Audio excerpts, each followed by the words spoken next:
తెలుసా.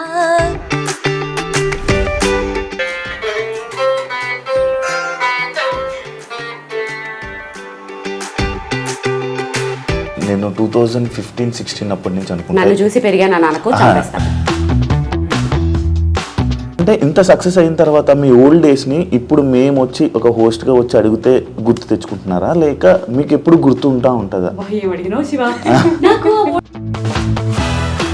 ఎలా మెయింటైన్ చేస్తున్నారా కొంచెం చెప్పండి టిప్స్. అందం ఉత్తనే చెప్పేస్తారండి, ఫీజులు ఇస్తే చెప్తారు. కోర్స్ ఏమైనా ఉందా? ఆల్రెడీ మీరు ముందే చెప్పారు ఇవన్నీ నాకు ఇంకా ఇప్పటికే సెట్ అవ్వలేదు అని చెప్పి. వన్స్ అవి డిటాచ్ చేసి మీరు బాక్స్లో ప్యాక్ చేసి మళ్ళీ వాటిని యాడ్ చేసిన తర్వాత ప్రాబ్లం ఏం రాదా మీకు? ఫ్లైట్స్లో వేసేటప్పుడు డ్యామేజ్లు ఎన్ని అవుతుంటాయో. నిజంగా అంటే ఒక్కొక్క వీణ ఒక్కొక్క రకంగా ఉంది మీ దగ్గర చూస్తుంటే. ఈ వీణ మాత్రం ఇంకా చాలా డిఫరెంట్గా ఉంది. నీతా అంబానీ గారు ఈ వీణ తీసుకురమ్మని చెప్పారు అంబానీ గారి షోలో. మీకు ఎలా వచ్చింది ఆఫర్ అంబానీ వారి మ్యారేజ్లోని? 5 ఏళ్ల నుంచి ఎవరో కాల్ చేస్తున్నారు. సరే అది ఇప్పుడు నేను ఎందరో మహానుభావులు వాయిస్తానంటే ఇప్పుడు శివ ఎవరా మహానుభావులు అంటాడు.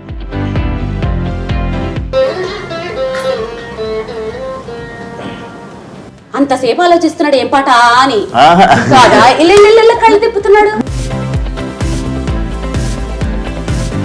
పద్దు నాని వాళ్ళ సామ్రాజ్యానికి వచ్చేసాము. పద్దు ఏం చేస్తున్నావు? వాళ్ళు ఈ సాంగ్ మాకు పర్టికులర్గా వీళ్ళకు డెడికేట్ చేయడం కోసము అలా కావాలి అన్నప్పుడు, టీం వర్క్ అన్నప్పుడు ఒకరు ఒకలా అలా ఏముండదా? ఈ మధ్య ఫ్లైట్లకు సంబంధించిన ఇష్యూస్ వచ్చిన తర్వాత మీరు ఒక ప్రోగ్రామ్కి వెళ్ళాల్సింది వెళ్ళలేకపోతున్నాను అని ఆల్మోస్ట్ ఏడ్ చేశారు. అది ఎందుకు ఏడ్చానంటే, మీరు ఇప్పుడు వీణా శ్రీవాణి గారు అని అంటే వీణా అనగానే ఇక్కడ ఫస్ట్ లిస్ట్ లో ఉండేది మీరే.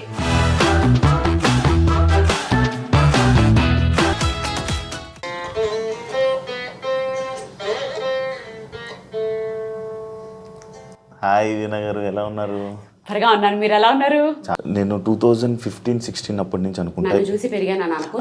లేదు అలా స్కూల్కి వెళ్ళి పెరిగాను. యాక్చువల్లీ నాకు వీణా వాయించే వాళ్ళు ఎవరైనా ఉన్నారు నాకు తెలిసింది అని అంటే అది మీ నుంచే. ఎందుకంటే సోషల్ మీడియాలో మీ వీడియోస్ చాలా వైరల్. నాకు తెలిసి మీకు 1.69 మిలియన్ దాకా యూట్యూబ్ సబ్స్క్రైబర్స్ ఉన్నారు. అప్పటికి నాకు యూట్యూబ్ అంటే ఏంటో కూడా తెలియదు. ఆ టైం నుంచి మీరు యూట్యూబ్లో ఇన్స్టాగ్రామ్స్లో ఈ వీడియోస్ అన్నీ చూసి అరే ఎప్పుడైనా కలవాలి, ఒక్కసారి మాట్లాడాలి, ఈ వీణ గురించి తెలుసుకోవాలి, ఎందుకు ఈ ఫీల్డ్లోకి వచ్చారు, ఇలాంటి డౌట్లు నాకు చాలా ఉన్నాయి. అలా నేను ఎప్పటి నుంచో నేను ఇంటర్వ్యూ కోసం ట్రై చేస్తే ఫైనల్గా నాకు టైం ఇచ్చారు. చాలా థ్యాంక్ యూ సో మచ్. ఇలా క్యాజువల్గా అంటే ప్రొఫెషనల్గా కాకుండా క్యాజువల్గా మాట్లాడుకొని నాకు కొన్ని చెప్పండి. నాకు కొన్ని డౌట్స్ ఉన్నాయి. చెప్పిన దాంట్లో నాకు నచ్చింది ఏంటంటే, నేను ఆల్మోస్ట్ ఇంటర్వ్యూలు ఎందుకు ఇవ్వనంటే, నా వీణ గురించి ఏదైనా ఇన్ఫర్మేటివ్ గా ఉంటే ఓకే, కానీ అంటే నాకు అది సూట్ కావు. మిగిలినవన్నీ ఏంటో వేరేవన్నీ అడిగి దాంట్లో నేనేదో మాట్లాడి అది కాంట్రవర్సీలు అయ్యి ఎత్తుకొచ్చిన రచ్చ. సో ఇప్పుడు నువ్వు అన్న దాంట్లో నాకు నచ్చింది ఏంటంటే, అసలు వీణ గురించి ఎందుకు వచ్చారు ఇవన్నీ తెలుసుకోవాలన్నావు చూడు, అది నాకు చాలా బాగా నచ్చింది. నువ్వు అడుగు చెప్తాను.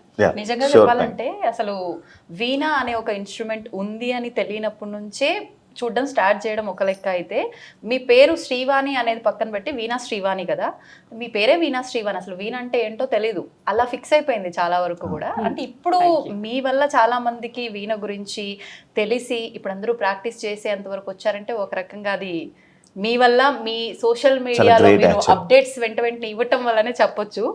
మరి యాక్చువల్లీ నేను మీ పేరు ఏమని చెప్తూ ఉంటాను తెలుసా అండి, బయట వీణా వాణి అంటాను.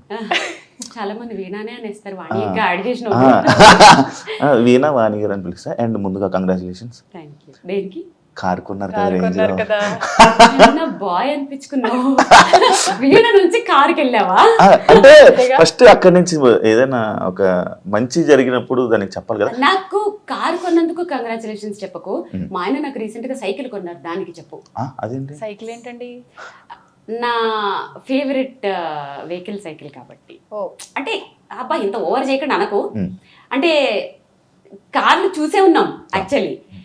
సైకిల్కి నాకు ఉన్న ఆ రిలేషన్ అది మాటల్లో చెప్పలేండి, నేను ఫర్దర్గా ఇప్పుడు ఇంటర్వ్యూలో చెప్తాను. ఆ సైకిల్కి నాకు ఉన్న బాండింగ్ ఏంటి. అంటే మీ జర్నీ సైకిల్ మీద నుంచి మొదలైందా? ఎస్, స్టార్ట్ చేద్దాం ఇక్కడి నుంచే చెప్తాను.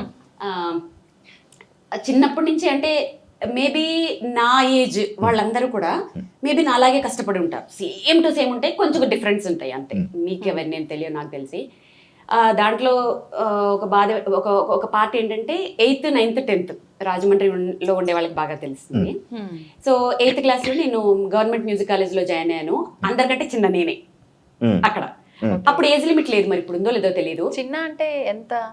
8th క్లాస్ అనమాట. నన్ను డైరెక్ట్ గా 3rd year లోకి తీసేసుకున్నారు. అంటే హీరో డేట్ ఆఫ్ బర్త్ కూడా చెప్పాలని అంటున్నావా? వద్దులే శివ, మరి బాగోదు. మీరు అడిగినా నేను చెప్పను కూడా. ఓకే, మీరు చెప్పకపోయినా మేము క్యాలిక్యులేట్ చేసుకుంటాం. మీకు 28 సంవత్సరాలు. ఎక్కువ చెప్తున్నావు నువ్వు. ఏంటి క్యాలిక్యులేట్ చేశారు? చూసారు చెప్పు. 16 అమ్మాయిల కదా, ఏమన్నా శివాని కుళ్ళు ఎక్కువ శివాని లేదు కదా. ఇంత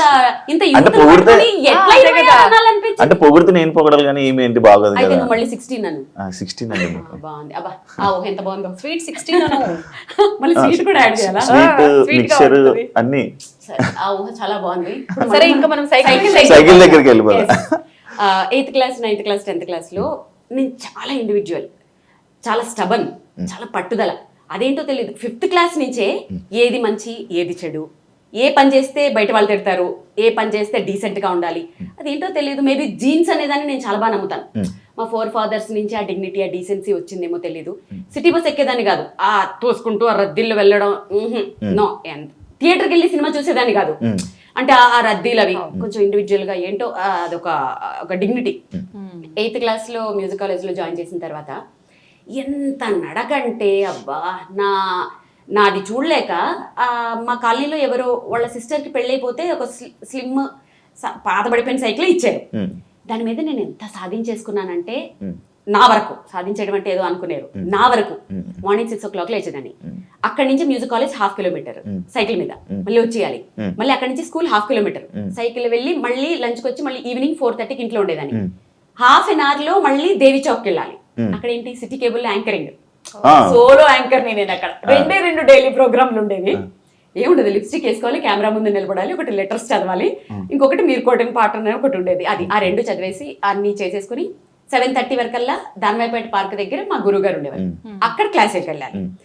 అక్కడికి వెళ్ళి క్లాస్ అయిపోయిన తర్వాత 8:30 వరకల్లా ఇంట్లో ఉండేదాన్ని. 9కి భోజనం అయిపోయిన తర్వాత మళ్ళీ స్టడీస్ చేస్తూ ఖాళీగా ఉండేదన్నా? లేదు, చేతులు ఖాళీగా ఉండేవి కావు. లేదు, వీణ కాదు. అప్పట్లో ఈ ఉల్లెన్ తోటి రబ్బర్ బ్యాండ్స్ వచ్చేవి, నీకు ఐడియా ఉందా? అవును. ఇప్పుడు రీసెంట్ గా మన అంబానీ వైఫ్ పెట్టుకున్నారు, నీతా అంబానీ, ముడికి లాగా ఆ నాట్ కి లాగా రౌండ్ గా పెట్టారు, ఉల్లెన్ తో చేసేది. అది మా క్లాస్ లో ఒక ఆంటీ, నా క్లాస్మేట్ ఆంటీ వాళ్ళ కూతురు నా క్లాస్మేట్ అనమాట. ఆవిడ మ్యూజిక్ కాలేజ్ క్లాస్మేట్.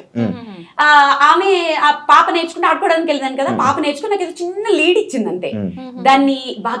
దాన్ని డెవలప్ చేసేసి ఒక్కొక్క ఫ్లవర్ 7 rupees అనమాట. ఓ పక్క చదువుకుంటూ అల్లుకునేదాన్ని. సో మ్యూజిక్ కాలేజ్ లో ఎవరైనా అందరికంటే నేనే క్లాస్ టాపర్. పాపం వాళ్ళకి చేతులు కూడా తిరిగేవి కావు. ఇది ఎలా వాయించాలి చెప్పవా వాడి అంటే, నా దగ్గర రబ్బర్ బ్యాండ్ కొంటారా? అప్పుడే స్టార్ట్ చేశారు. నా బుక్స్ నేనే, నా చెప్పులు నేనే, నా స్కూల్ బ్యాగ్ నేనే. నేను 9th క్లాస్ లో స్కూల్ బ్యాగ్ కొనుక్కున్నాను. అప్పటి వరకు స్కూల్ బ్యాగ్ లేదు నాకు. ఇలా అట్ట మీద ఇలా పుస్తకాలు ఇలా పెట్టుకుంటారు కదా, అలాగా. ఇటు సైడ్ ఏమో బ్యాగ్, కాళ్ళకి చెప్పులు కూడా ఉండేవి కావు. కాళ్ళు కాయలు కాచిపోయి క్లాస్ రూమ్ లో పిన్నిసులు పెట్టేదాన్ని. పిన్నిసులు పెట్టి వాళ్ళు గ్రేట్ గా చూసేవారు, వాళ్ళకి తెలియదు అది కష్టంతో వచ్చినవని. సో ఆ సైకిల్ నాకు ఎన్ని సాధించడానికి ఎలా తిరిగేదాన్నో యూజ్ అయింది కాబట్టి ఎప్పటికీ మర్చిపోను. నా ఫేవరెట్ వెహికల్ సైకిల్. ఆ సైకిల్ ఏమన్నా దాచుకున్నారా మరి? లేదబ్బా, నేను హైదరాబాద్కి వచ్చిన తర్వాత అది ఎవరో కొట్టేశారు. అరే, లాక్స్ ఏం పడవు కదా? లాక్స్ పడేవి కూడా.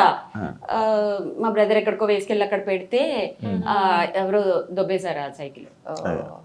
ఓకే, అంటే మీరు ఇప్పుడు ఇంత సక్సెస్ అయిపోయారు కదా, ఎప్పుడైనా అంటే ఇప్పుడు మళ్ళీ మాకు తెలిసి చాలా సక్సెస్ అయ్యారు. ఎందుకంటే మిమ్మల్ని చూసి ఇంకా చాలా మంది స్టూడెంట్స్ వీణ నేర్చుకోవాలి, ఇలా మనం కూడా అందరికి జనాలకి చూపించాలి, స్టేజ్ మీద పెర్ఫామ్ చేయాలని చాలా మంది వెయిట్ చేస్తూ ఉంటారు. అది ఓన్లీ బికాస్ ఆఫ్ మిమ్మల్ని చూసి. అంటే ఇంత సక్సెస్ అయిన తర్వాత మీ ఓల్డ్ డేస్ని ఇప్పుడు మేము వచ్చి ఒక హోస్ట్గా వచ్చి అడిగితే గుర్తు తెచ్చుకుంటున్నారా, లేక మీకు ఎప్పుడు గుర్తుంటా ఉంటుందా? ఏం అడిగినావు శివ? నాకు ఓల్డ్ డేస్ గుర్తు చేసుకున్నా షేర్ చేసుకోవడానికి ఎవరు ఉంటారు? నా పనిలో నేను ఉంటాను కదా. సో ఇవి షేర్ చేయాలి అని ఎప్పుడు అనుకుంటూ ఉంటాను. చాలా బాగా అడిగావు. ఇప్పుడు మీరు అడగటం వల్ల కదా ఇవన్నీ చెప్పాను. లేకపోతే అందరూ ఏమనుకుంటారు, ఇప్పుడు నువ్వు కంగ్రాట్స్ చెప్పావు, ఆవిడకేంటి రేంజ్ రోవర్ కార్లో తిరుగుతుంది అది ఇది అనుకుంటారు. కానీ అసలు ఆ పడ్డ కష్టం ఇంకా చాలా క్రిస్ప్గా చెప్పేశాను. కానీ యూనిఫామ్ కూడా ఉండకపోయేది శివ. అంటే మా చెల్లిది వేసుకునేదాన్ని అనమాట, చిన్న స్కర్ట్. మా చెల్లిది నాకు ఎంత వస్తుంది, అది ఇక్కడికి పొట్టుకుండేది. ఇక్కడ ఎలాస్టిక్ కూడా ఉండేది కదా, అక్కడ ఒక పిన్నీస్ ఉండేది, పిన్నీస్ పెట్టేదాన్ని. కింద చాక్ పీస్ పడిపోతే టీచర్ ఇవ్వమంటే ఒంగోలంటే కష్టం, పిన్నీస్ ఊడిపోతుందో, చాలా రకాలు. ఎంత కష్టంతోటి ఇక్కడికి వచ్చానంటే అందుకని ఇప్పటికంటే కూడా నాకు ఆ ఓల్డెన్ డేస్ అవి చాలా ఇదనిపిస్తాయి, గుర్తొస్తూ ఉంటాయి కదా బాగా. ఎలాంటి సిచ్యువేషన్లో గుర్తొస్తుంది నార్మల్గా మీకు? నేను ఏదైనా కొంచెం ఇప్పుడు ఒక మంచి ప్రోగ్రామ్ చేసిన, ఎవరైనా నన్ను అప్రిషియేట్ చేసిన, ఇప్పుడు ఒక సైకిల్ కొనుక్కున్నాను, ఆ సైకిల్ కొనుక్కున్నప్పుడల్లా అవి గుర్తొస్తుంటాయి. నేను పద్మ ఇప్పుడు మీటింగ్ పెట్టుకున్నప్పుడల్లా వారానికి ఒక్కసారైనా ఆ పాతవన్నీ గుర్చేసి, పద్దు అప్పుడు ఇట్లా అయింది, పద్దు ఏమో దాని చిన్నప్పుడు చెప్తుంటాయి, ఇద్దరు సిమిలర్ గా ఉంటుంటాయి. సో మేము ఖచ్చితంగా మర్చిపోను, గుర్తు చేసుకుంటూనే ఉంటాను. అది ఎందుకు హ్యాపీ అనిపిస్తుంది. ఇప్పటికి గుర్తు చేసుకుంటే మళ్ళీ కళ్ళల్లో నీళ్ళు తిరగడం లాగా. కానీ బాల్యం అంటే చాలా భయము. కళ్ళల్లో నీళ్లు తిరగడం కాదు, బాల్యం అంటే అందరికి చాలా ఇదంటారు కదా. అమ్మో నాకు బాల్యం అంటే ఎంత భయం అంటే, ఇప్పుడు చచ్చిపోవాలంటే ఒక భయం ఏంటి తెలుసా, అందరూ మళ్ళీ పుడతారు అంటారు కదా. బాబాయ్ మళ్ళీ పుడితే అలాంటి బాల్యం వస్తే ఎలా అంటే, బాల్యంలో ప్లస్లు కూడా ఉన్నాయి. అంటే ఇప్పుడు నేను వీణ నేర్చుకున్నాను, వీణ ఇప్పుడు ఉపయోగపడింది. కానీ అంత భయంకరమైన బాల్యం మళ్ళీ వస్తుందేమో అన్న భయం యాక్చువల్గా. అందుకని ఆ బాల్యాన్ని నేను తలుచుకోవాలనుకోను. కళ్ళలో నీళ్లు తిరగడం కాదు, కానీ ఇప్పటికీ ఆ కళలు వస్తూనే ఉంటాయి. ఎవరైనా హిప్నటైజ్ తీసేస్తే బాగుండు అన్న ఫీలింగ్ వస్తూ ఉంటుంది. కొన్ని హారబుల్ సిచ్యువేషన్స్, అవన్నీ కొన్ని చెప్పుకోలేనివి చాలా ఉంటాయి. మీరు చావుకు భయపడతారా? లేదా? ఇప్పుడేం భయపడ్ను. మా ఆయన ఒకటే చెప్తారు, అయ్యో నేను చనిపోతానేమో, ఎంత ఫేము. అదే ఎందుకు అన్ని అనుభవించేసాను. అంటే ఒకసారి బాలసుబ్రహ్మణ్యం గారు చెప్పారు ఒక షోలో, నేను దేనికైనా భయపడతానంటే అది నా చావుకి, ఎందుకంటే నేను ఇంకా దీన్ని అనుభవించాలని అనుకుంటున్నాను. అంటే అది వారు అనుకోవడంలో తప్పులేదు. ఎందుకంటే అలాంటి ఆయన మిస్ అవ్వకూడదని ప్రపంచమే కోరుకుంటారు కదా. ఆబ్వియస్లీ అసలు ఆయన నిజంగానే చావకూడదు, అలాంటి వాళ్ళకి చావు ఉండకూడదు అసలు. నిజంగానే ఎంత ఫీల్ అయ్యాం, ఇప్పటికే ఫీల్ అవుతాం మనం. నాకేంటంటే నేను అంత పెద్ద వాళ్ళతో పోల్చుకునేది కాదు. కాకపోతే భయం అనేది ఎందుకు లేదంటే, ఒకటి కోరికలు లేవు. నాకున్న కోరికలు చిన్నవో పెద్దవో మా ఆయన మొత్తం తీర్చేశారు. నా కోరికలు అనేవి లేవు. నెక్స్ట్ ఇంకా సాధించాలి అనేవి కూడా ఏం లేవు. నేను చిన్నప్పుడు ఒక స్లోగన్ ఉంటుండే నాకు 8th క్లాస్లో. అప్పుడు ఉదయభాను వీళ్ళందరూ యాంకర్గా ఉన్నప్పుడు, రాబోయే కాలానికి కాబోయే యాంకర్ అని. నేను మోస్ట్లీ ఒక 3-4 ఛానల్స్లో మాత్రమే వర్క్ చేయలేదు అంతే. ప్రతి ఛానల్లోనూ 100 ఎపిసోడ్స్ చేశాను. ఇన్ఫ్యాక్ట్ కొన్ని ఛానల్స్లో నేను చెయ్యకుండా కొన్ని 100 ఎపిసోడ్లు అయిపోయిన తర్వాత ఆపేస్తే ఇంకెవరు చేయలేక ప్రోగ్రామ్ తీసేసిన కూడా ఉన్నాయి. సో ఆ విష్ కూడా అయిపోయింది.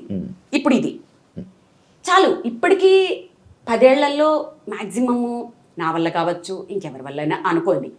చక్కగా వీణని నేను ఎలాంటి పరిస్థితుల్లో చూసానంటే, అసలు మ్యూజిక్ కాలేజీల్లో కానీ ఈ వీణలు రిపేర్ చేసే షాపుల్లో కానీ కొన్ని ఒక 20-30 వీణలు ఒకదాని మీద ఒకటి పడేసి మేళాలు ఊడిపోయి, తీగలు తెగిపోయి, బూజు పట్టిపోయి, అలాంటి సిట్యువేషన్లో నేను వీణల్ని చూసిన నేను ఇప్పుడు ఫోటోషూట్స్కి పెళ్లి కూతుర్ల చేతుల్లో, చిన్నపిల్లల చేతుల్లో గ్రూపుగా చిన్నపిల్లలు క్యూట్గా వాయిస్తుంటే అసలు దాంట్లో నాది ఒక 0.00% అయినా నా కాంట్రిబ్యూషన్ ఉంది. చాలు. ఆశకి హద్దు ఉండాలి, ఇంకెంత ఏముండదు కదా, చాలు. కాకపోతే ఒక్క భయమే, మళ్ళీ పుడితే అలా బాల్యంలో ఆ బాల్యం పుట్టకూడదు, ఆ బాల్యం లేకుండా పుట్టాలి అంతే. సో అందుకని చావంటే బేసిక్ గా ప్రతి ఒక్కరు కూడా చాలా వరకు అంటే కష్టాలు ఉన్న ప్రతి ఒక్కరు కూడా అనుకునేది ఏంటి అంటే, పేరెంట్స్ దగ్గర పుట్టి పెరిగి ఉన్న ఆ బాల్యంలో ఉన్న లైఫే నేను మర్చిపోలేనిది, ఇప్పుడు ఏంటి కష్టాలు నాకు అని చెప్పి ఆ బాల్యమే మళ్ళీ నాకు రావాలి, ఇది వద్దు అనుకుంటారు. కానీ మీరు రివర్స్ లో అంటే ఇప్పుడు మీరన్న ఈ కష్టాలు ఆబ్వియస్లీ చాలా వరకు మేము ఫేస్ చేసాము అంటారు, కానీ ఎవరిది వాళ్ళకు అర్థం అవుతుంది. అంటే ఎందుకు మీరు ఇలా అనుకోవడానికి రివర్స్ లో అందరికి అంటే అది సిచ్యువేషన్స్ అవి ఏవి షేర్ చేసుకోలేనివి, నా పర్సనల్, అవి చెప్పుకోకూడదు కూడా, బాగోదు. అదంతే. అది తెలిసిన వాళ్ళకి తెలుస్తుంది, విన్న వాళ్ళు వింటూ ఉంటారు కదా. సో పేరెంట్స్ అనేవాళ్ళు కంపల్సరీ పిల్లల్ని దేనికి ఫోర్స్ చేయకూడదు ఎప్పుడు అంటే జనరల్గా చెప్తున్నాను, నాది కాదు మామూలుగా చెప్తాను. ఓకే. పిల్లలకి ఎప్పుడు ఫ్రీడమ్ ఇవ్వాలి, పెంచేలా పెంచాలి. పేరెంటింగ్ కూడా చాలా పర్ఫెక్ట్. అసలు ఇవాళ రేపుల్లో పిల్లలకి నువ్వు అడగకపోయినా చెప్పేస్తున్నాను. ఇప్పుడు నాకు పిల్లలు ఒక చిన్న క్లారిటీ, అంటే పిల్లలు అంటే అమ్మాయా అబ్బాయా? ఇద్దరు. ఇద్దరు. ఇప్పుడు ఇప్పుడు చాలా మంది పిల్లలు మన గాడి తప్పిపోయి చాలా మందిని చూసినప్పుడు ఇప్పుడు ఎట్లున్నారు, తప్పు పేరెంట్స్ది పిల్లలు కాదు. ఎందుకంటే ఒక 30 years బ్యాక్ పిల్లలు ఇలా లేరు, చక్కగా పెరిగారు, చక్కగా సంసారాలు చేసుకున్నారు. నిజంగానే. ఓకే, అంటే నువ్వు ఇంకా ఫుల్ఫిల్ అవ్వలేదు, హాఫ్ వరకు మంతుడని ఫీల్ అవుతున్నాడు. ఆబ్వియస్లీ నాకు తెలీదు, మాక్సిమం నేను చూసినంత వరకు పర్వాలేదులే. అంత మరి నువ్వు ఆ బ్యాచ్ కి చెందినోడివి కాదని నా ఫీలింగ్.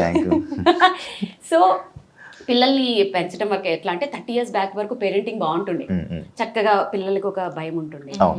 ఇప్పుడు ఏంటంటే పేరెంటింగ్ ఎలా మారిపోయిందంటే పాపం వాళ్ళని కూడా తప్పు పట్టలేము. ఈ ఐటీ జాబ్స్ అను ఆధునికత పేరుతో ఆఫీసులకి వెళ్ళాలి, సంపాదించాలి, ప్రాపర్టీలు కొనాలి, లోన్ తీర్చాలి, పొద్దుట లేవాలి, బాక్సులు కట్టాలి, పిల్లల్ని స్కూల్కి పంపాలి, కిందకి తీసుకురావాలి, ట్యూషన్స్ పెట్టించాలి, చదివించాలి, పడుకోబెట్టాలి. ఇదే తప్ప ఇంకోటి తెలియదు వాళ్ళకి. ఇంకేం తెలుస్తుంది? చాలా మంది పేరెంట్స్ ఏం చేస్తారు తెలుసా, ఇప్పుడు మన ఇద్దరు మాట్లాడుకుంటాం అనుకో, లోపలికి వెళ్ళి చదువుకోమ్మా అంటారు. ఇంకా లోపలికి వెళ్ళి చదువుకుంటే వాడికి ఎవరు చెప్తారు లోక జ్ఞానం?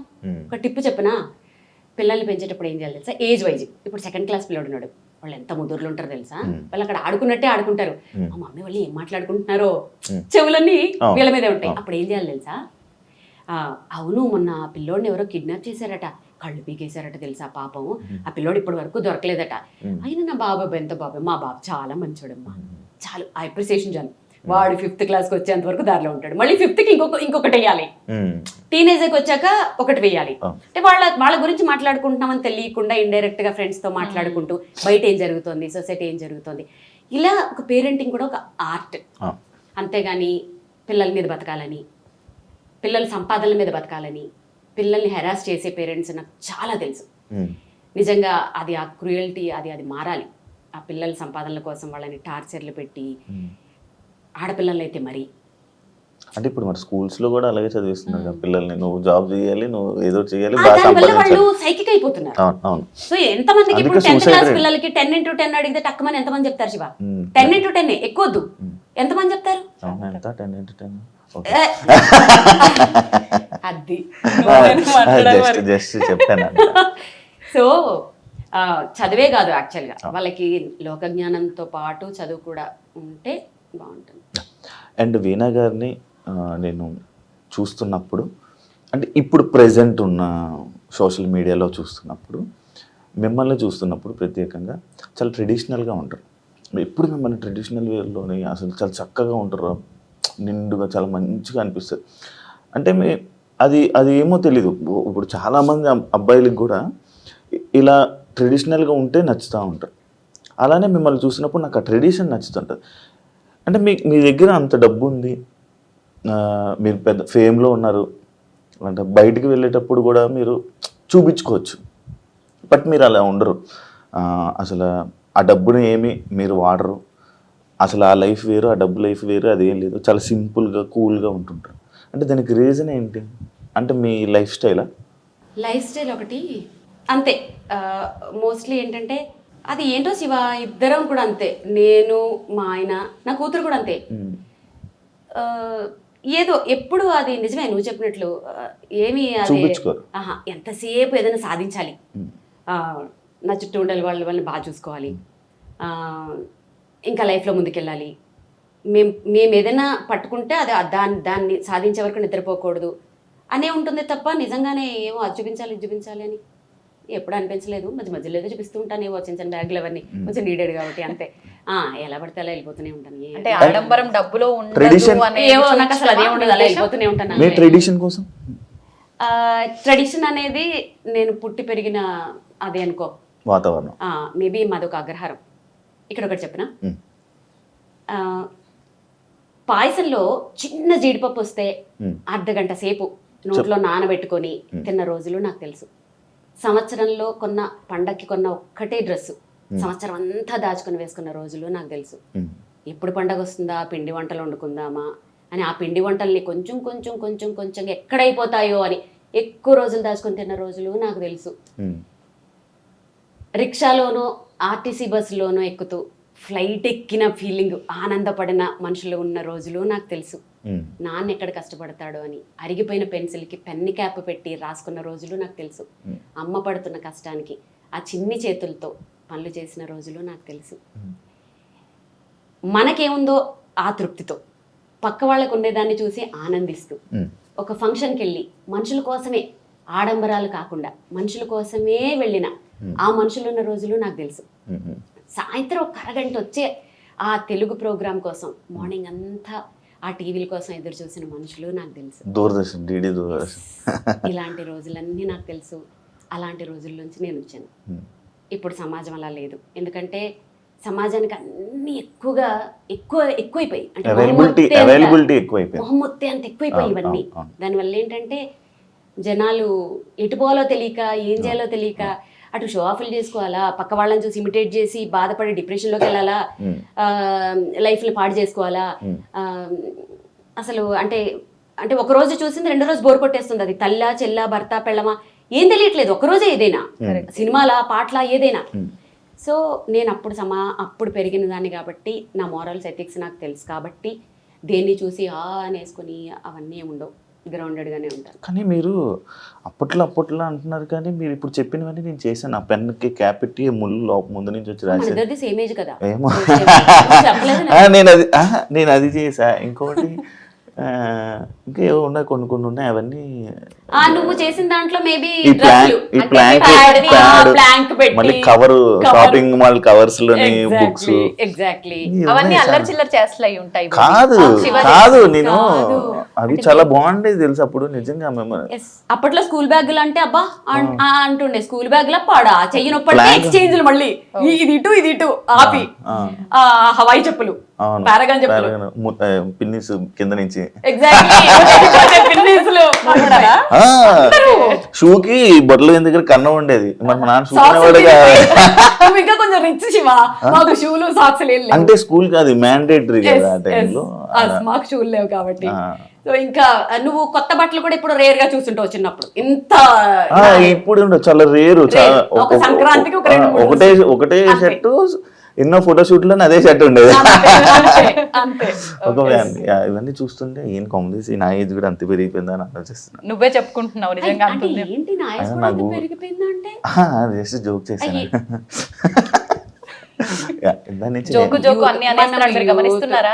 గమనిస్తున్నాను, వాళ్ళు కూడా గమనిస్తున్నారు. మనం యూత్ లేదు కాదు. ఇంకోటి మీరు ఎలా మెయింటైన్ చేస్తున్నారు కొంచెం చెప్పండి టిప్స్. అందం నిజంగా ఇది నేను అడగాలి. ఉత్తనే చెప్పేస్తారంటే ఫీజులు ఇస్తే చెప్తారు. కోర్స్ ఏమైనా ఉందా? ఇది ఇంకా కోర్స్ అయితే ఇంకా వినోద్ కోర్స్ పెడదాం. మేము వీణా క్లాసెస్ కి మాత్రమే ఫీజులు ఇస్తాం, బ్యూటీ కోర్సెస్ కి ఇవ్వం. అబ్బా అసలు అదే డిమాండ్. అయితే చెప్పం సీక్రెట్. ఇప్పుడు దాంట్లోనే మనకి మన ఇలా మెయింటైన్ చేయడం అదే ఇంపార్టెంట్ తెలుసా. ఇప్పుడు చూడు నేను కానీ అవ్వట్లేదు శివ, మెయింటైన్ చేద్దామన్నా ఉన్నది చెప్తున్నాం. ఉంటే కుళ్ళుకొని ఉంటుందేమోలే. మీరు పొగడండి. ఏంటి మీరు పద్దు గురించి చెప్తున్నారా? ఎవరైనా నన్ను పొగిడితే మా పద్దు పక్కన నుంచి అసలు అది వేస్తుంది నా మీద జోకులు, మీరు వెళ్ళిపోయిన తర్వాత వేస్తుంది, వాళ్ళకి తెలియదండి అని కుళ్ళుకుంటూ ఉండొచ్చు పక్క నుండి. మీరు పొగడండి శివ, మీరు పొగడండి. తప్పకుండా. అండ్ ఇంకోటి వీణ ఇది మీరు చేయించుకున్నదా కస్టమైజ్? ఇప్పుడు వీణల్లో నేను చెప్పాను కదా ఈ 10 years లో నేను చేసింది ఎంతమంది చేశారో నాకు తెలియదు. ఫస్ట్ నా వరకు వచ్చే వరకు ఈ మేళము ఇప్పటికీ నాకు సెట్ అవ్వలేదు. ఈ షడ్జమం వరకే చేస్తే కరెక్ట్ గా చేస్తున్నారు అంతే. ఇక్కడి నుంచి అన్ని హెచ్చులే. దీన్ని చేయించడానికి ఎంత కష్టపడుతున్నానంటే ఇక్కడ వరకు పర్ఫెక్ట్ గా ఇప్పటి వరకు నాకు చేసిన వాళ్ళు కానీ నాకు ఇప్పటి వరకు సెట్ అవ్వలేదు. దీని మీద నేను ఎంత ఖర్చు పెట్టానంటే ట్యూనర్లు పెట్టి చేయించి అది పెట్టి కొంచెం ఒక మోస్తరుగా ఓకే. ఇది నేను ఎందుకు ఈ రాడ్ ప్లేట్ ఇది నేను ఇన్వెంట్ చేసిందే. ఇది ఎందుకు పెట్టానంటే ఫ్లైట్లో వెళ్ళేటప్పుడు ఈ వీణ అనుకో పెద్ద బాక్స్ వస్తుంది, అది లేడీస్ మొయ్యలేరు. ప్లస్ కొన్ని ATR ఫ్లైట్స్ లో ఏంటంటే ఆ లగేజ్ వేసుకోరు, అప్పుడు షోల్ ప్రాబ్లం అవుతుంది. దీనికి ఏంటంటే ఇది డిటాచబుల్, ఇది తీసేసి ఇది తీసేసి స్లిమ్ గా నేను ఇప్పుడు బాక్సులు తీసుకెళ్తుంటాను అలా దానికి బాక్స్ చేయించుకున్నాను. ఓకే. సో ఇది నేను డిజైన్ చేయించుకున్నది ఫర్ లేడీస్ అనుకోవచ్చు, ఈజీ ట్రావెలింగ్ అనుకోవచ్చు. ఇది నేను డిజైన్ ఫ్లైట్లో అంటే అందరూ చేయించుకునేంత అందుబాటులో ఉంటుందంటారా? ఇప్పుడు చాలా పెరిగిపోయాయిగా, డిమాండ్ ఎక్కడ ఉంటే అక్కడ రేట్లు కూడా పెరిగిపోతాయిగా. బేసిక్గా మేము వెళ్ళి కొనలేం కదండి, మాకు రాదు కదా, మేము వాయించాలన్నా కూడా మాకు రాదు. మేము దాని గురించి కూడా మాకు అసలు మనకి గురువు ముందు కూర్చొని రాదు అంటావేంటి? ఇప్పుడు నేర్చుకోవాలా నేను? ఇప్పుడు కాదు, స్పెషల్ గా కోర్స్ తీసుకోవాలి. అండ్ అది అనుకుంటే మనసు ఉంటే నేర్చుకోవచ్చు, రాదు అనేది ఏం లేదు. మనసుండి పట్టుదల ఉంటే కష్టం. అప్పుడులో బొమ్మలు కొనుక్కుండేవాడిని, చెక్క బొమ్మలు ఎంత బొమ్మలు అమ్మేవారు.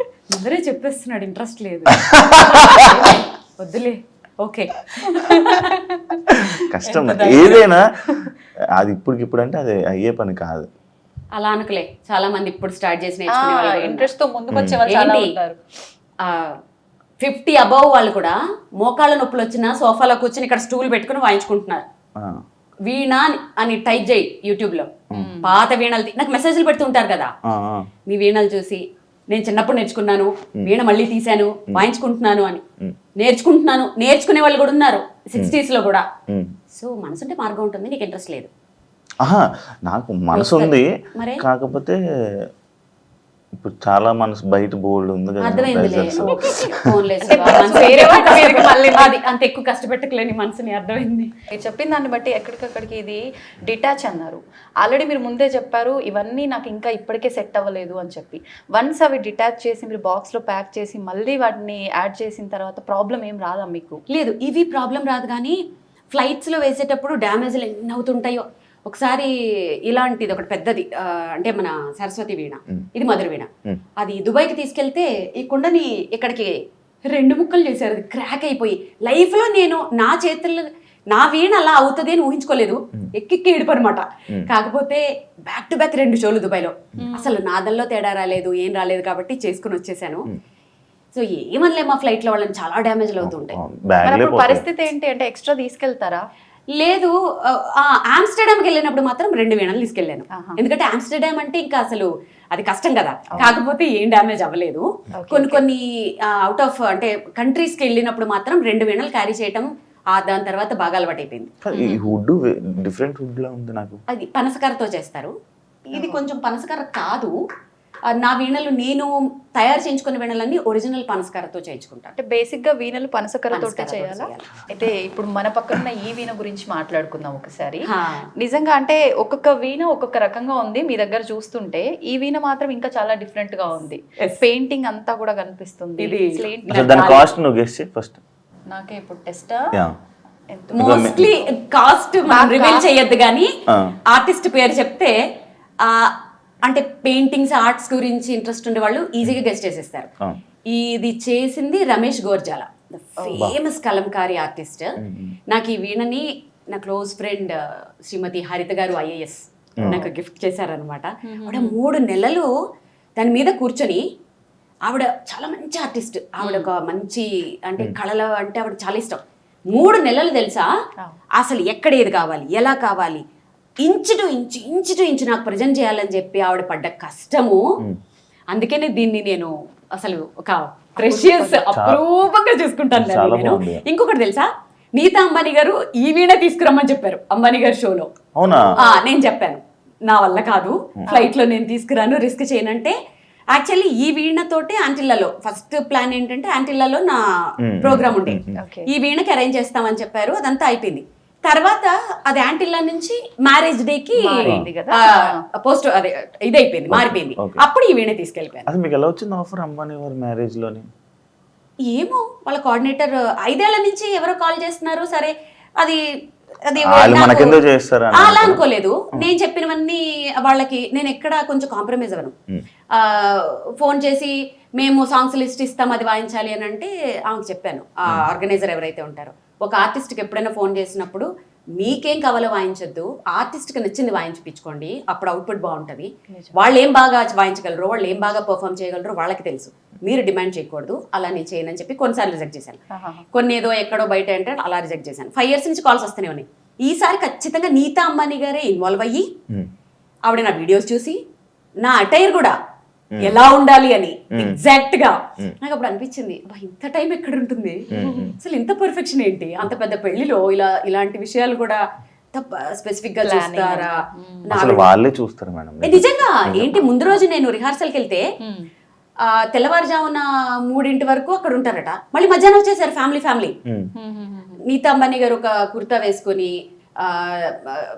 చిన్న కుర్తీ డ్రెస్ అంటే సింపుల్ గా ఆవిడ వెనకాల సెక్యూరిటీ ఫస్ట్ హాల్ నుంచి ఆవిడ చూసుకుంటూ వస్తున్నారు, ఇక్కడ ఇలా ఉండాలి అక్కడ అలా ఉండాలి.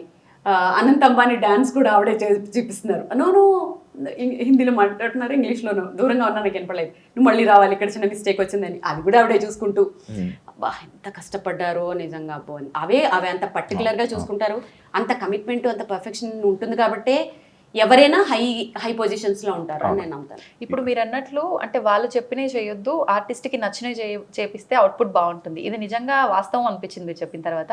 మీరు చూస్ చేసుకునేది అంటే జనాలకి ఇది వినటానికి ఇంపుగా ఉంటుంది అనేది చూస్ చేస్తారా, ఆ ఈవెంట్కి తగ్గట్టుగా ఉండేటట్టు చూస్ చేస్తారా? ఈవెంట్కి తగ్గట్టుగానే ఆ జనాలకి ఏది ఇష్టమో నాకు తెలుస్తుంది కదా. ఇప్పుడు క్లాసికల్ కచేరీలో క్లాసికల్ వాయించుకోవాలి, ఇలాంటి కొన్ని కమర్షియల్ వాటిల్లో ఏంటంటే ఇప్పుడు నేను ఎందరో మహానుభావులు వాయిస్తానంటే ఇప్పుడు శివ ఎవరా మహానుభావులు అంటాడు, ఖచ్చితంగా అంటాడు. శివ లాంటి వాళ్ళు కూడా ఉంటారు, అది తప్పు కాదు, వాళ్ళకి నాలెడ్జ్ లేదు. నీకు తెలుసా అంటే నీకు సంగీతం గురించి నాలెడ్జ్ కాబట్టి ఫోర్స్ చేయకూడదు వాళ్ళకి. అదే ఇప్పుడు నేను తందనానా వాయిస్తే చక్కగా ఎంజాయ్ చేస్తాను, ఏ సినిమా పాటలు వాయిస్తే ఎంజాయ్ చేస్తాను. నేను అనేది ఏంటంటే నేను అసలు ఈ జోన్లోకి ఎందుకు వచ్చానంటే అసలు వాడకుండా మూలపడేసి తుప్పు పట్టేసే కంటే ఏదో ఒకటి వాయించచ్చు పిల్లల చేత. ఆ వీణని వాడండి, వాడితే ఇంట్లో అదొక సెంటిమెంట్ కూడా, సరస్వతి వైజ్ కూడా. దాన్ని ఏదో కొనేసామా అక్కడ పెట్టేసామా తీగలు తెగిపోయి మొత్తం బూజు పట్టిపోయి అలా కాకుండా ఏదైనా వాయించండి, ఏదైనా వాడండి. వాడడం ఈజ్ ఇంపార్టెంట్. సంగీతమే సంగీతం, దాంట్లో సినిమా పాటల సంగీతం నీచం, క్లాసికల్ అదమం, అది ఉత్తమం, ఇవన్నీ నాకు నచ్చవు. ఏ సంగీతమైనా సంగీతమే. ఓకే, సో నేను కట్టుబడి ఉంటాను. సో ఇప్పుడు చాలా మందిలో మార్పు వచ్చేసింది యాక్చువల్గా. ఇప్పుడు ఎవ్వరు మాట్లాడట్లేదు అలా, ఏది వాయించినా ఆడియన్స్ యాక్సెప్ట్ చేస్తున్నారు. ఈవెన్ దో క్లాసికల్ విద్వాంసులు కూడా యాక్సెప్ట్ చేస్తున్నారు. యాక్చువల్లీ ఇప్పుడున్న జనరేషన్ మొత్తం ఓల్డ్కి వెళ్తుంది అన్నమాట. ఎగ్జాక్ట్లీ. ఒకప్పుడు అవి మనం అన్ని వదిలేసి వచ్చాము, ఇప్పుడు మళ్ళీ అక్కడికి అది ఇంట్రెస్ట్ చూపిస్తున్నారు. ఎందుకంటే మనం రూట్స్ చూపించాలి. ఇప్పుడు దీంట్లో బ్యూటీ ఉంది, ఇలా దీంట్లో లైఫ్ ఉంది, దీంట్లో ఫేమ్ ఉంది అని మనం చూపిస్తే ఏమవుతుంది, ఓహో దీంట్లో ఇంత ఫేమ్ వచ్చింది కదా మనం కూడా ఫేమస్ అయిపోవాలి. వీణ వాయించాలి, వీణ వాయించాలంటే ఫస్ట్ వాడు సినిమా పాటలు వాయించారు, వాళ్ళు క్లాసికల్ నేర్చుకోవాలి. సో బేసిక్ క్లాసికల్ వస్తుంది, క్లాసికల్ తర్వాత ఇది వస్తుంది, మొత్తానికి వాడికి ఏదో సంగీతం వస్తుంది. ఇంత మాట్లాడిన తర్వాత ఒక చిన్న స్వరం ఏదైనా వినాలనిపిస్తుంది.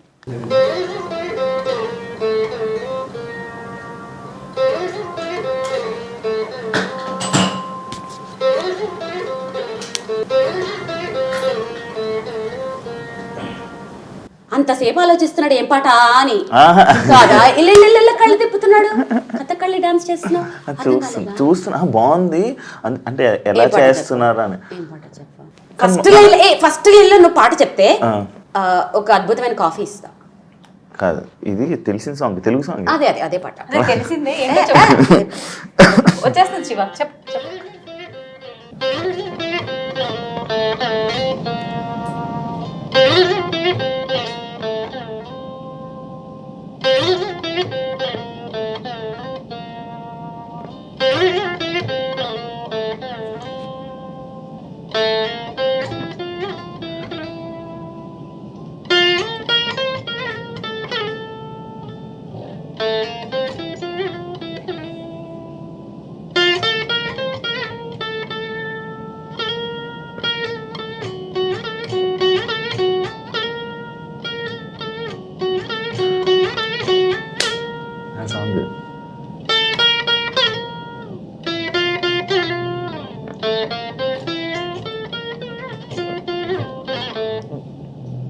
అమ్మ బాబోయ్, ఇప్పటికి కూడా వెలగలేదు శివకి. మీకేమైనా అర్థమైందా? వచ్చేసింది ఇది, చెప్పు.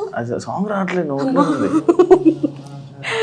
విజిత మనం వెళ్ళి కాఫీ తాగుదాం. నీకు లేదు కాఫీ? అయ్యో అవును కదా, సాంగ్ చెప్పావా? యాక్చువల్లీ సరే మీరు వెళ్ళండి అయితే. సరే ఎక్స్ప్రెషన్స్ మాత్రం మీరు సోషల్ మీడియాలో అప్లోడ్ చేసిన ఎక్కడ మేము ఇక్కడ డైరెక్ట్ గా కూర్చొని చూస్తున్నా ఆ ఎక్స్ప్రెషన్స్ అది ఎక్స్ప్రెషన్స్ కాదు విజిత, నేను సాంగ్ స్టార్ట్ చేస్తే లీనమైపోతాను. నా సాంగ్ నేను ఎంజాయ్ చేస్తాను. యాక్చువల్ మీరు ఇందాక అటు ఇటు చూస్తున్నారు ఎందుకు అంటున్నారు కదా, నేను అందులో లీనమైపోయా. ఎందులో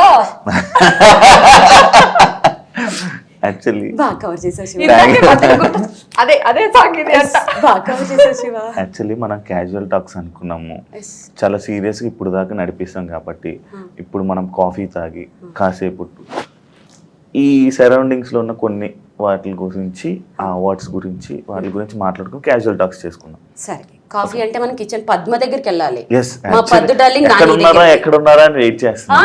నీకు విషయం తెలుసా, నాకంటే మా పద్దుకి మా నానికి ఫ్యాన్స్ ఎక్కువ తెలుసా. ఏ షోకి వెళ్ళినా వాళ్ళని ఈమె కూడా ఆమెకే ఫ్యాన్ అంట. నువ్వు కూడానా? నేను మాత్రం మీకే ఫ్యాన్. నిజంగా అసలు ఎంత ఏడ్ చేసామో తెలుసా ఈ ఫింగర్స్ చూసి. నిజంగా మామూలుగా ఎంతసేపు ప్రాక్టీస్ చేస్తే ఇట్లా అవుతుంది? మాకు ఎప్పుడు ఇలానే ఉంటాయి ఆల్మోస్ట్, ఎందుకంటే వాయించి ఉంటాం కదా, సో ఆల్మోస్ట్ ఇలాగే. కానీ మీకు విషయం తెలుసా, మన దగ్గర వస్తున్నాయి తెలుసా, వస్తాయి. 1.5 hours 2 hours వాయించేసిన తర్వాత బ్రెత్లెస్ లాంటివి, కొన్ని చంద్రముఖి, క్లాసికల్ ఐటమ్స్, కొన్ని గమకాలు ఉంటాయి. అది అయిపోయిన తర్వాత ఈ 2 చేతులు నాకు పనిచేయవు యాక్చువల్గా. అప్పుడు ఈ లోపల మా అసిస్టెంట్స్ అన్ని సెట్ చేస్తుంటారు. కానీ ఎంత ప్రైడ్ అంటే, ఇవి నెక్స్ట్ ఇవి ఫ్రేమ్ చేసి పెట్టుకోవాలి. ఇది నా దగ్గర ఉండే అంత వెల్త్ కంటే కూడా ఇవి నా వెలగట్టలేని వెల్త్. ఇది అసలు అంత అయినా కూడా చాలా హ్యాపీగా ఉన్నారు, ఎందుకంటే ఎంజాయ్ చేస్తున్నారు. ఎవ్రీ సాంగ్ నేను ఎంజాయ్ చేస్తాను. ఎవ్రీ సాంగ్ ఎవరు వింటున్నారా వినట్లేదా నాకు సంబంధమే ఉండదు. సాంగ్ స్టార్ట్ అయిందంటే లీనం అయిపోతాను, దాంట్లోకి వెళ్ళిపోతాను ఆటోమేటిక్గా. మీరు అదే అన్న, అంత జరిగినా కూడా మీరు ఆనందిస్తున్నారంటే అది మీ సక్సెస్. దెబ్బలు ఏముంది, సక్సెస్. కానీ కష్టాలు కూడా చాలా అనుభవించిన తర్వాతే ఆ సక్సెస్ ని, నిజమైన సక్సెస్ ని ఎంజాయ్ చేయగలుగుతున్నారు. యాక్చువల్లీ సక్సెస్ఫుల్ పర్సన్స్ అందరూ అక్కడ అవన్నీ చూస్తేనే, ఆ కష్టాలు చూస్తేనే. నిజం శివ, కమిట్మెంట్ ఉండాలి, సిస్టమేటిక్ ఉండాలి. ఏదైనా ఒకటి పట్టుకుంటే దాన్ని సాధించాలి టిల్ ఎండ్. ఈ మధ్యలో ఆపేయకూడదు. ఎవరికైతే కమిట్మెంట్, ఇప్పుడు నీకు నేను 3 o'clock వస్తాను అన్నాను, 3కి అక్కడ ఉంటాను నేను. అసలు ఇంకా నీ గురించి పాపం చాలా మంది కనెక్ట్ అవుతుంది. సో టైం, పంక్చువాలిటీ, చెప్పిన పని చెప్పినట్టు చేయటం. ఇప్పుడు నేను ఒక పని చెప్పాను నీకు, టైంకి ఇచ్చేసేయాలి అంతే. నువ్వు ఏమన్నా అవ్వు. కాఫీ తాగు అన్నారు, ఇంకా వినేటట్లేడు, చెప్పకూడదు కూడా. దానికి ఇప్పుడు మన పద్దు నాని వాళ్ళ సామ్రాజ్యానికి వచ్చేసాము. మధ్యలో నీ ఎంట్రీ ఏంటి? ఆగా, వాళ్ళకి సంబంధించిన విషయాలన్నీ కూడా మనం ఎప్పుడు సోషల్ మీడియాలోనే కాదు, ఇప్పుడు డైరెక్ట్ గా మాట్లాడి అసలు ఏం మాట్లాడుతుంది నాని, అసలు మాట్లాడావు నానికి అనుకునే వాళ్ళు చాలా మంది ఉన్నారు. ఈ మధ్య కొంచెం చిన్న పిల్లలు మాటలు నేర్చుకున్నట్టుగా నాని మాట్లాడడం మొదలు పెట్టారు. నానితో నువ్వు నేర్పిస్తావా ఏంటి నానికి? చూడు ఇప్పుడు మాట్లాడారు, నేను మాట్లాడిచ్చా. అయ్యా చూద్దాం. పద్దు ఏం చేస్తున్నావు? టీ పెడుతున్నారు కనిపిస్తుంది. టీ కాఫీ ఎలా తెలుస్తుంది నీకు? ముందు ఏం పెట్టమని చెప్పు. చూడు కాఫీ అంట, అది టీ అన్నావు కదా శివ. కంటెంట్ ఇవ్వాలి కదా, దాని నుంచి మాట్లాడలేదు కదా. వచ్చామ్మా కాఫీ పెట్ట చెప్పాలి, నేర్పించాలి. నేర్పిస్తే నేర్చుకుంటా. ఈ డైలాగుల కోసమే చెప్పారు నాకు, అంటే నమ్మలేదు నేను. ఓకే ఓకే ఓకే, మాట్లాడకపోవడం బెటర్ ఏమో. నేను మాట్లాడు. లేదు మాట్లాడండి, పర్వాలేదు. ఎందుకంటే బాగున్నాయి కదా నా మాటలు. థ్యాంక్ యూ అండి.